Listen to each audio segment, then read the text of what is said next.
চট্টগ্রাম বিভাগের ফেনী, নোয়াখালী, কুমিল্লা সহ বেশ কয়েক জেলায় ঝোড়ো হাওয়া শুরু হয়েছে। যেসব এলাকায় অতিবৃষ্টির সম্ভাবনার কথা জানানো হয়েছে আবহাওয়ার পূর্বাভাসে, সবচেয়ে বেশি বৃষ্টিপাত হয়েছে খুলনা বিভাগে। আবহাওয়াবিদ বজলুর রশিদ জানিয়েছেন, ভারতের ত্রিপুরায় মেঘ বিস্ফোরণে অতিবৃষ্টি হয়েছে। এটি আকস্মিক বন্যার জন্য দায়ী। আবহাওয়া অধিদপ্তরে আয়োজিত ব্রিফিংয়ে তিনি জানান, আজও বন্যা কবলিত এলাকায় মাঝারি থেকে ভারী বৃষ্টি হওয়ার সম্ভাবনা রয়েছে। আগামী ২৭ আগস্টের পর থেকে বন্যা পরিস্থিতি ও বৃষ্টিপাত পরিস্থিতির উন্নতি হবে।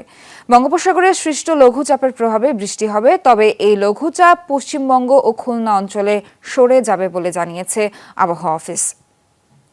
দেশের দক্ষিণ পূর্বাঞ্চল বা চট্টগ্রাম বিভাগের কথা বলি, যেখানে জেলাগুলো হচ্ছে চট্টগ্রাম, বান্দরবন, কক্সবাজার, খাগড়াছড়ি, রাঙ্গামাটি, এসব জেলায় একটা ভারী বৃষ্টিপাতের পূর্বাভাস রয়েছে। কোস্টাল বেল্টে 3টা ডিভিশন খুলনা, বরিশাল, চট্টগ্রাম এসব জায়গাতে ভারী থেকে অতি ভারী বৃষ্টির সম্ভাবনা রয়েছে।